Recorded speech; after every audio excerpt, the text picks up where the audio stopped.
سلام تماشابینان گرامی، خلاصه خبرهای مهم 29 ماه تاجیکستان و منطقه را از پایگاه خبری بامداد برایتان پیشکش میکنیم.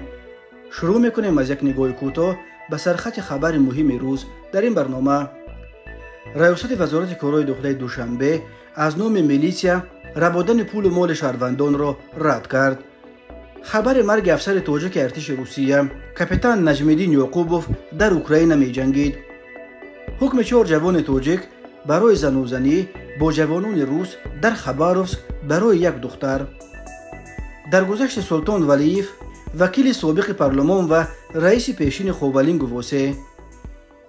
هلاکت سیاه قزاق هنگام پرواز با پاراپلان در کوههای یوروز در دره رامید. و اکنون تفصیلات خبرها. دادگاه نویه اندوستریال شهر خباروفسک در مناطق شرق دور روسیه با انجام مرافعه پرسر و صدای زنوزنی یک سال پیش جوانان تاجیک و روس 3 جوان تاجیک را به مهلت از 2 سال و 2 ماه تا 2 سال و 6 ماه محکوم به زندان نظامش عمومی و یک جوان دیگر را که ماه مارس سال 2023 در زمان اون زنوزنی هنوز نابالغ بود به 1 سال و 6 ماه کارهای اصلاحی محکوم کرد. منبع این خبر خدمات مطبوعات دادگاه کشور خباروفسک روز 29 ماه سال 2023 در تلگرام کانال سود خباروفسک و کرایه خبر داد که دادگاه زادگان تاجیکستان را بر اساس قسم 2 ماده 213 کودکس جنایتی روسیه در افباشی گروهی در زمینه عداوت و خصومت ملی گناهکار شناخت. خود جوانان تاجیک محکوم شده یا نزدیکان آنها برای شرح قضیه دسترس نیستند. ولی بنا به فرضیه دادگاه ماه مارس سال 2023 4 مردی که نمایندگان ملت تاجیک می باشند در مکان جمعیتی از حیثیت افباشی و خصومت نسبت به نمایندگان ملت روس به 2 جوان آسیب جسمانی رسانده، همچنین نسبت به آنها دشنامه‌های قبیح را روا دیده آنها را همچون نمایندگان ملت روس پس زدند.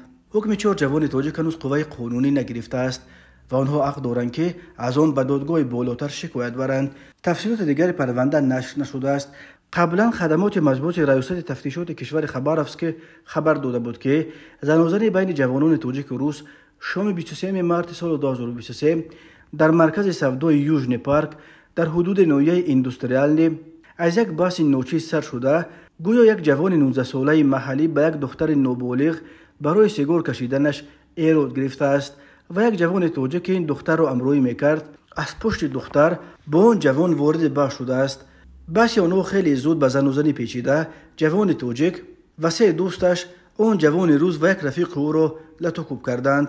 رسانه‌های محلی آن وقت نوشته بودند که خودنمایی در پیش دخترها باعث به پشت پنجره زندان افتادن یک باره 4 جوان تاجیک شد. بنا به اطلاع مقامات تفتیشات جوانان تاجیک همگی از 17 تا 20 سال داشته، 2 نفر آنها که 19 و 20 سال داشتند شهروند تاجیکستان بودند و 2 دیگر که 17 و 19 سال داشتند تازه صاحب شهروندی روسیه شده بودند. طبق قانون نو شهروندی روسیه آنهایی را که تازه شهروندی این کشور را به دست آوردند در صورت صادر کردن جنایت می توانند از شهروندی محروم کنند. کاپیتان یعقوبوف نجمدین مویدینوویچ فرمانده روت پولک یکم تانکی دیویزیای 2 سواره تمان یکی از واحدهای مشهور ارتش روسیه به هلاکت رسیده است. اگر عمر وفایش میکرد امسال کاپیتان یعقوبوف به سن 37 میرسید. درباره مرگ نجمدین یعقوبوف خاله او سفرگل شریفووا روز 28 ماه سال 2024 در فیسبوک با نشر یک مرثیه پرسوز خبر داد. سفرگل شریفووا درباره کی و چگونه و در کجا جان باختن جیان افسرش چیزی ننوشته است. درباره کی و در کجا به خاک سپردن نجمدین یعقوبوف نیز چیزی گفته نشده است. بسیاری ها در زیر این خبر به نزدیکان مرحوم اظهار همدردی کردند و برای نجمدین یعقوبوف از درگاه الهی رحمت و مغفرت و آخرت آباد را طلب کردند. منابع اوکراینی از جمله مرکز میراتوارتس و گور یا سرایوست جاسوسی ارتش اوکراین هنوز ماه مارس سال 2022 یعنی در روزهای اول شروع جنگ روسیه به ضد اوکراین نام قریب 1000 افسر و عسکر دیویزیای سواره تومان را بر روی خط جنایتکاران جنگ شامل کردند. بنابراین منابع دیویزیای تومان از روز اول جنگ یعنی از 24 فوریه سال 2022 به جنگ ضد اوکراین سفربر شده است.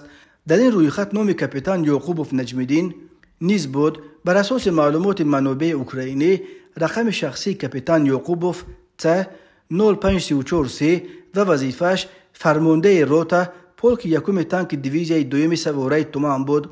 محل استقامت دومی واحد نظام قسم حربی رقم 58198 واقع در شهرک کلینینیتس ولایت مسکو گفته میشد. روسیه 24 فوریه سال 2022 با بهانه گوی و حمایت از اهالی روزبان دنباس به اوکراین حمله کرد. طی 2 سال جنگ مقامات روسیه آن را همچنان سرسختانه نه جنگ بلکه عملیات مخصوص حربی نام میبرند. از هر دو طرف نزدیک 200,000 نفر کشته شده، تقریبا 500,000 آدم زخمی و 10 میلیون اوکراینی گریز شدند. تماشابینان عزیز، یادآور می‌شویم خلاصه مهمترین اخبار تاجیکستان را از پایگاه خبری بامداد تماشا دارید. برنامه را ادامه می‌دهیم. مرکز مطبوعات کمیته التهای فوق‌العاده تاجیکستان خبر داد که شهروند 56 ساله قزاقستان رافائیل نوسیروف روز 27 مای سال 2024 تقریبا ساعت 11:00 دقیقه هنگام پرواز با پراپلان به سبب‌های نامعلوم در کوه‌های اطراف دیهه یوروز دره رومید واقع در کنار شهر وحدت به هلاکت رسیده است.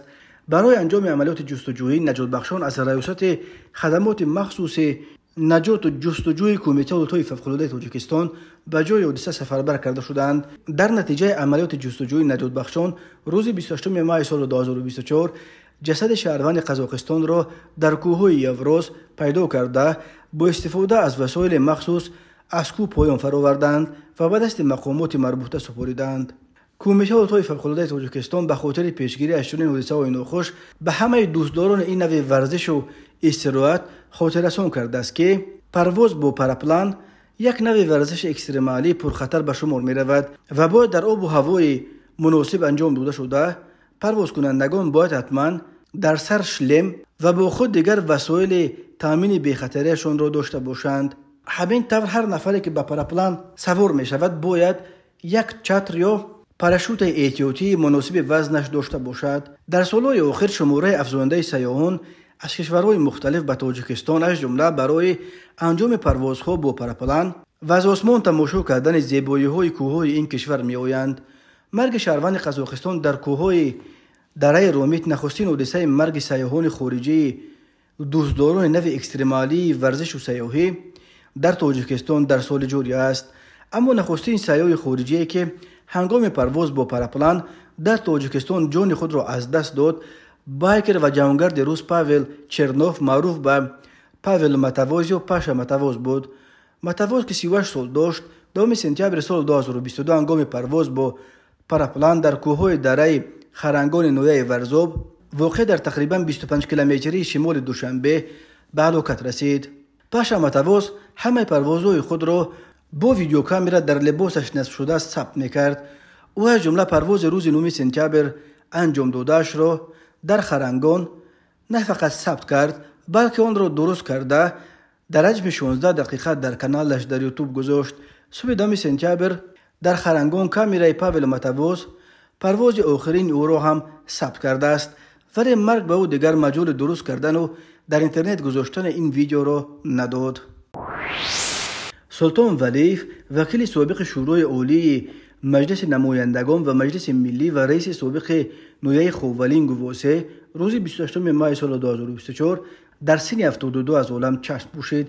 در این باره سنت صادق در فیسبوک با نشر یک نامه تسلیت به نزدیکان مرحوم خبر داد. درباره علت مرگ سلطان ولیف چیزی گفته نشده است.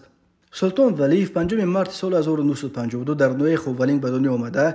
رشته فیزیک دانشکده آموزگاری کولوب و رشته اقتصادی دانشکده کشاورزی تاجیکستان را ختم کرده است. سلطان ولیف در سوهای معارف همچون معلم مکتب میانه و کافدرای فیزیک دانشکده آموزگاری کولوب و همچون باعث مدیر مکتب اینترنت کار کرده است. او همچنین معاون مدیر کلی اتحادیه اگرصناعتی نویه خوالینگ، مدیر مؤسسه نقلیاتی یا افتباز رقم 14 در نویه خوالینگ و مدیر کلی کارپوراسیون غله در ولایت ختلان بود. سلطان ولیف سالهای 1995 تا 2000 وکیل شورای عالی تاجیکستان و سال 2000 همچون وکیل از حوزه رقم 33 قمسنگیر وکیل مجلس نمایندگان بود. او از پارلمان با فرمان پرزیدنت رئیس نویه خوالینگ تعیین شده رفته تا سال 2006 در زادگاهش کار کرد. سلطان ولیف بعدا در مقام معاون وزیر کشاورزی کار کرده، سپس رئیس نویه واسی تعیین شد و تا سال 2013 در این وظیفه کار کرد. سلطان ولیف همچنین چند سال وکیل مجلس ملی پالات بالای پارلمان تاجیکستان بود. سلطان ولیف در دوام سالهای 2000 در یک صدمه مجروح گردیده معیوب گروه دوم شده بود. او برای خدمتش به اردن شرف درجه 1 قدردانی شده است. از سلطان ولیف 4 فرزند باقی ماند. ریاست کارهای داخلی شهر دوشنبه روز 29 مای سال 2024 با نشر یک اظهارات علیحده آوازه‌ها درباره گویا از نام میلیسیا به خانه‌های مردم رفتن و پول و مال‌های شهروندان را ربودن جنایتکاران را رد کرد. میلیسیا ساکنان خواست به پیامک‌ها با چنین مضمون باور نکنند و تنها به معلومات کانال‌های رسمی تکیه کنند. در اظهارات میلیسیا پایتخت چنین گفته می شود: دقت، به هر گونه پیامک باور نکنید. تاریخ شبکه‌های اجتماعی مخصوصا واتساپ در بین شهروندان پیامک پنگ گردیده است که یک گروه جنایتی به منزل‌های استقامتی شهروندان رفته خود را کارمندان مقامات میلیسیا معرفی نموده به هر راه و وسیله برای بردن پول و مال شهروندان مشغولند. وابسته به حالت مذکور مقامات کارهای داخلی به اطلاع شهروندان میرساند که خبر پنگ گردیده اساس واقعی نداشته، آن از جانب افراد غرضناک با مقصد به تشویش آوردن شهروندان پنگ گردیده است. به اطلاع شهروندان میرساند که به هر گونه آوازه‌ها و خبرهای بی اساس اعتماد نکرده، تنها به معلومات و خبرهای رسمی که توسط واسطه‌های اخبار عامه نشر می‌گردند باور کنند. درباره آوازه‌ها و پیامک‌هایی که در بین مردم پخش شدن میلیسیا دوشنبه تفصیلات از این بیشتر نداده است. معلوم نیست که آیا در حقیقت کسی از دست این میلیسیاهای قلبکی ضرر دیده است یا نه. تماشابینان عزیز و گرامی، این بود مرور به خلاصه چند خبر مهم امروز تاجیکستان. خبر و گزارش‌های بیشتر از تاجیکستان و درباره تاجیکستان و اطراف آن را در سامانه پایگاه خبری بامداد در این نشانه پیگیری نمایید: www.bomdad.com. خوش باشید.